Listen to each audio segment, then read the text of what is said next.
अगर मैं आपसे कहूं कि हार के बाद क्यों भड़के विराट कोहली और किसको धोकर रख डाला, अरे जब अभी आपको पता चलेगा तो आप खुद कहोगे कि अरे यार, मतलब इस वजह से टीम इंडिया हारी थी। मतलब जो मुकाबला टीम इंडिया जीत चुकी थी, काकते पादते कैसे करके इंग्लैंड जीती, आज आपके विराट कोहली ने पूरी की पूरी पोल खोल दी कि देखो भैया, हम गेंदबाजी की वजह से नहीं हारे थे, बल्कि यहां पर गलती हुई थी, इसकी वजह से हारे थे।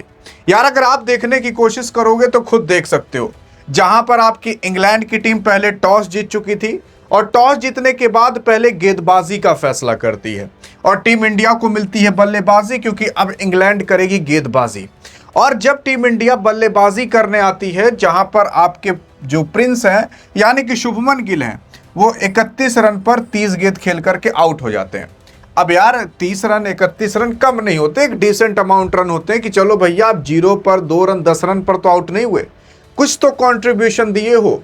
अभी आप खुद मान लो कि अगर सारे प्लेयर 30-40 भी मार कर चले जाए ना, तब भी एक अच्छा खासा स्कोर खड़ा हो जाता है। और उसमें से अगर कोई एक प्लेयर अच्छा खासा 70-80 मार दे तब तो और अच्छा होता। तो यहां पर गिल की अगर आप गलती कहो तो गिल की गलती नहीं है, क्योंकि गिल ने यार जिस हिसाब से कैप्टेंसी की थी वो भी लाजवाब थी। क्योंकि शुरुआत में विकेट निकाल देना, पूरे अटैकिव मोड से ही गेंदबाजी कराना। मैंने आपको पहले कहा था कि अगर इंग्लैंड इस मुकाबले को लेकर के गई 40-50 ओवर तक, तो ये मुकाबला तो वैसे ही खत्म है। आज जो रूट ने यह बता दिया कि बल्लेबाजी करके मैच निकाला कैसे जाता है। अरे कुछ लोग कह रहे थे कि वो 80 गेंद पर 50 रन मार रहा है, इसका मतलब क्या है? मैच जिताया ना। मेन मैच होता है कि चाहे 200 गेंद पर 100 ही रन क्यों ना बनाना पड़े, 200 गेंद पर 10 रन क्यों ना बनाना पड़े, अगर मैच जीत रहे हो तो करो। उसने किया, उसने दिखाया जो रूट ने। आप जाकर देखिए, वो शतकीय पारी खेला, लेकिन किस तरीके से खेला, कैसे शुरुआत से लेकर एंड तक टिका रहा, सामने वाले प्लेयर को भी टिकाया, एक एक रन कैसे करके पूरा मैच निकाल दिया, वो देखने को मिला। मैच बहुत बोरिंग था। लेकिन ये सब विराट कोहली कहते हैं कि जो रूट ने जिस तरीके से मैच निकाला, काबिले तारीफ था। मतलब चलो आज इंग्लैंड जीती, भल भय जीती, लेकिन आप ये तो देखिए क्या इनिंग्स देखने को मिली यार, किस तरीके से उस बंदे ने मैच को निकाला। ये सीखना चाहिए टीम इंडिया को। अभी मैं आपको बताता हूं विराट कोहली ने क्या गलती बताई।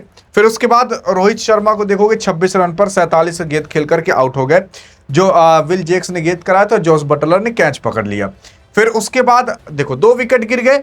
अब आते हैं आपके ईशान किशन, 1 रन पर आउट हो जाते। गलती यहां से होना चालू होती है यार। देखो जब 2 विकेट गिर गए, अभी पूरा 50 ओवर 40 ओवर पड़ा है, तो आपको क्यों इतनी खौखियाने की जरूरत है कि मार दे चौका छक्का।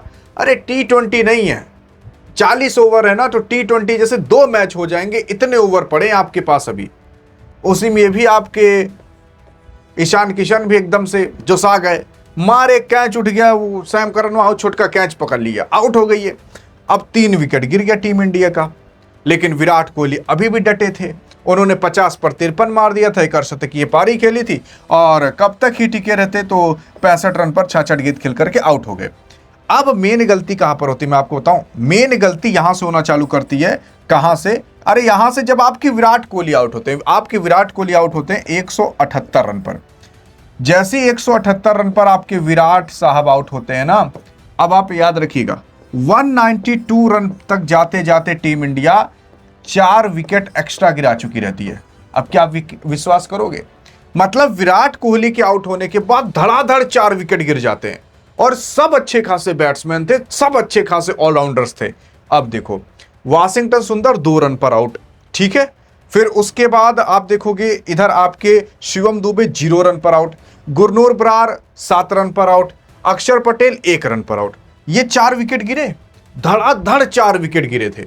2-4 रन पर शिवम दुबे 0 पर आउट हो गए। अब यही सीखने का मौका है इंग्लैंड से। देखो अगर अपने दुश्मन से भी सीखने को मिले तो सीख लेना चाहिए। अब यहां पर इंग्लैंड की टीम किस तरीके से खेली। इंग्लैंड के भी शुरुआत में विकेट्स गिरे थे, मैं आपको दिखा रहा हूं कहां पर गिरे थे। अब टीम इंडिया 233 बनाई 44 ओवर पर, फिर उसके बाद बेन डुकेट का शुरुआत में विकेट गिर गया, जेकब बेथेल का शुरुआत में विकेट गिर गया, जसप्रीत बुमराह, प्रसिद्ध कृष्णा ने ले लिया। अब प्रेशर पूरी तरीके से क्रिएट हो चुका है। अब ये लोग भी सोच रहे हैं कि हम जीत नहीं पाएंगे बहुत आसानी से। आपके जॉस बटलर आते हैं, आउट हो जाते हैं, सैम करनवा छुटका आता है, आउट हो जाता है, 4-5 विकेट तो यही हो गए। विल जेक्स आते हैं, आउट हो जाते हैं। लेकिन जॉस बटलर ने किस तरीके से पारी को निकाला पता है यार। देखो, मेन चीज है कि टीम इंडिया के पास अभी भी अंतिम के 6 ओवर थे, टीम इंडिया खेल नहीं पाई।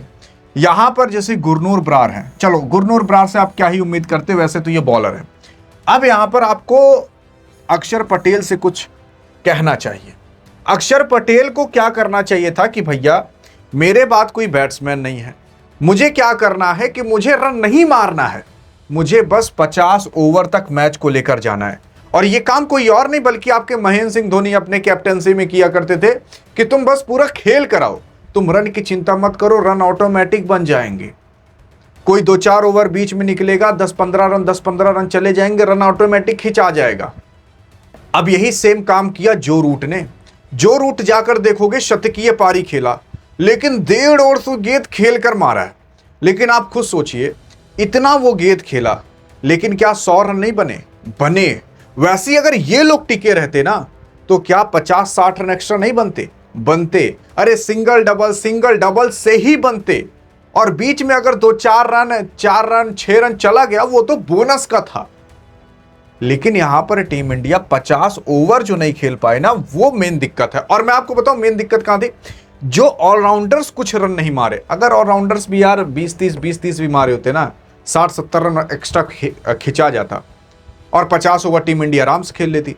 और क्या अंतिम के 2-3 ओवर में एकदम हाइक के नहीं मारते, एकदम हौक के मारते यार, काफी तगड़ा मैच ही जा सकता था। अब यहां पर जो इंग्लैंड की टीम जीती है, वो जीती है केवल और केवल जो टिक कर उन्होंने खेला। अगर टीम इंडिया कैसे भी करके 30-40 रन एक्स्ट्रा मार दी होती ना, तो ये मुकाबला आपकी इंग्लैंड की जीत ही नहीं पाती। जानते हो क्यों नहीं जीत पाती? जो रूट के अलावा अंत में कोई बैट्समैन था ही नहीं। अब बॉलर्स आ चुके थे, उनके भी 6-7 विकेट गिर चुके थे। एक विकेट गिरता जोफ्रा आर्चर आ जाता। तो मेन चीज ये है कि टीम इंडिया यार 50 ओवर तक कम से कम खेल लो। काहे इतना हौलियाए रहते हो कि ला चौका छक्का मार दें? अरे जो रूटवास कुछ सीखो यार, कैसे टिक करके खेला जाता है, 50 ओवर तक कैसे खेला जाता है। अब आप 50 ओवर खेल कर आ ही नहीं रहे, 44 ओवर में चले गए। देखो ये भी मेन बात है कि कभी कभी टीम कोलैप्स हो जाती है, लेकिन आपके पास इतना एक्सपीरियंस होना चाहिए ना। मेन चीज है एक्सपीरियंस। एक्सपीरियंस अगर होगा तो आपको पता होगा कि यार देख ऐसे मेरे साथ हो। अब देखो यहां पर जिन प्लेयरों के साथ ये बीत चुका ना, अब अगले मैच में ऐसा होगा तो वो हौलियाएंगे नहीं, क्योंकि उनके साथ एक बार बीत चुका, एक्सपीरियंस मिल चुका है। लेकिन अगर इसी में और एक्सपीरियंसदार ऑलराउंडर्स होते, हार्दिक पांड्या होते, तो वो लोग टिक करके खेलते, वो 75 पर ही 35 मारते। लेकिन उसके बाद अंत में 3-4 ओवर ऐसे निकालते कि 80 पर वो 80 हो चुके रहते। यही सच्चाई है। तो टीम इंडिया की सबसे बड़ी कमजोरी यही है ऑलराउंडर्स की। हाँ, माना कि पहला मुकाबला आपके ऑलराउंडर्स ही जिताए थे, जहां पर वाशिंगटन सुंदर, आपके अक्षर पटेल टिक गए थे। लेकिन यार अब इतनी बुरी तरीके से आप कोलैप्स हो जाओ, 1 रन पर 2 रन पर सारे ऑलराउंडर्स, ये कुछ हजम नहीं हो रहा। टीम इंडिया को ऑलराउंडर्स की सख्त जरूरत है, या फिर जो ऑलराउंडर्स हैं उन्हें तगड़े ऑलराउंडर्स बनाओ।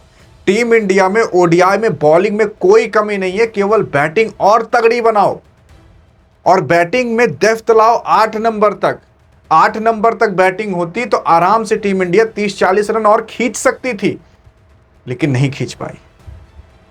यही है मेन जो आपकी टीम इंडिया हारी। गेंदबाजी की वजह से नहीं, न बल्लेबाजी की वजह से भी, ऑलराउंडर्स की वजह से आज टीम इंडिया हारी है। ऑलराउंडर जिसके बारे में कोई बात ही नहीं करेगा। आज ना कैच छूटे थे, ना कुछ हुआ था, केवल और केवल टीम इंडिया के पास बैटिंग में डेप्थ नहीं थी। क्योंकि जो आपके श्रेयस अय्यर अंत में आउट हुए थे ना, वो इसीलिए आउट हुए थे क्योंकि वो समझ ही नहीं पा रहा था कि बैटिंग मैं करूं कि सामने वाले को स्ट्राइक दूं। अब सामने है जसप्रीत बुमराह, उनको स्ट्राइक दोगे? हाँ, माना कि दिए थे कि उन्होंने 20 रन मारा भी था, लेकिन अब प्रसिद्ध कृष्णा आ गए। अब आप प्रसिद्ध कृष्णा को स्ट्राइक दोगे क्या? आप खुद सोचो, क्या आप गुरनूर बरार को स्ट्राइक दोगे? वो बेचारा भी श्रेयस अय्यर सोच रहा था कि मैं खेलूं कि स्ट्राइक दूं, खेलूं कि स्ट्राइक दूं तभी आउट हो जाए, ऑल आउट हो जाएंगे हम। तो अगर 8 नंबर तक बैटिंग होती तो वो भी बैट्समैन आकर खेलता और प्लस आपके श्रेयस अय्यर भी खेलते, और अगर कैसे भी करके वो लोग 50 ओवर तक खींच लेते ना, तो आप ऐसा मान लो कि यार 30-40 रन एक्स्ट्रा तो खिंचाए जाते और टीम इंडिया आराम से जीत सकती थी। क्योंकि मुझे पता है और आपको भी पता है कि अगर टीम इंडिया ना अब 260 के प्लस मार दे तो टीम इंडिया के पास इतने खतरनाक बॉलर हैं, चाहे अर्शदीप सिंह तो नहीं खेल रहे, मान लो खेलेंगे तो वो भी खतरनाक है, जसप्रीत बुमराह भी खतरनाक है, गुरनूर बरार भी खतरनाक हो चुके हैं, प्रसिद्ध कृष्णा भी खतरनाक हो चुके हैं और अक्षर पटेल भी अच्छी खासी गेंदबाजी कर ले रहे हैं। तो टीम इंडिया के पास बॉलर्स बहुत खतरनाक हैं, बस उनको थोड़ा रन चाहिए कि हाँ भैया सामने वाला को थोड़ा चेस करने को दो ताकि हम इनको झट से ऑल आउट कर सकें। बस यही नहीं हो पाया। आज टीम इंडिया 1-1 के बराबर पर हो चुकी है। गलती कहीं नहीं थी, केवल ऑलराउंडर्स जो नहीं खेल पाए यही एक गलती थी, और विराट कोहली इसी को कोट करते हैं और इसी को तगड़ा बनाना है। और मैं आपको कह रहा हूं, सब ज्यादा बैट्समैन से भी ज्यादा बॉलर्स भी उतनी मेहनत मत कराओ जितनी इन 3 लोगों से कराओ। किससे? वाशिंगटन सुंदर से, किससे? शिवम दुबे से, किससे? अक्षर पटेल से। तब जाकर टीम इंडिया और मजबूत होगी, क्योंकि अभी तक टीम इंडिया को आपके हार्दिक पांड्या का अल्टरनेट नहीं मिल पाया है, नहीं मिल पाया है, यही सच्चाई है। इसीलिए लोग हार्दिक पांड्या के पीछे भागते हैं। एक नीतीश कुमार रेड्डी थे जिनके अंदर दिख रहा था कि कुछ कर सकते हैं, गोड़ तोड़वा बैठे हैं अभी। बाकी आपको क्या लगता है कि क्या टीम इंडिया यही गलती वापस से तीसरे ओडीआई में दोहराएगी? अगर टीम इंडिया तीसरा ओडीआई हारी, आप ऐसा मान लीजिए अगर तीसरा ओडीआई हारी तो सीरीज हार जाएगी। जैसे T20 में नाक कटी वैसी ओडीआई में कट जाएगी। अब जान जाइए, आर या तो पार का मुकाबला है। 5 मैचेस की सीरीज नहीं है, 3 मैचेस की सीरीज है। लेकिन अब देखते हैं आप क्या बताते हो, आपके हिसाब से क्या गलती थी टीम इंडिया के अंदर। और अगर आपकी गलती सही निकल गई ना तो आपके कमेंट को हार्ट भी दे देंगे और पिन भी कर देंगे। बाकी अधिक जानकारी चाहिए तो इस वीडियो में मिलते हैं, तब तक के लिए जय हिंद जय भारत।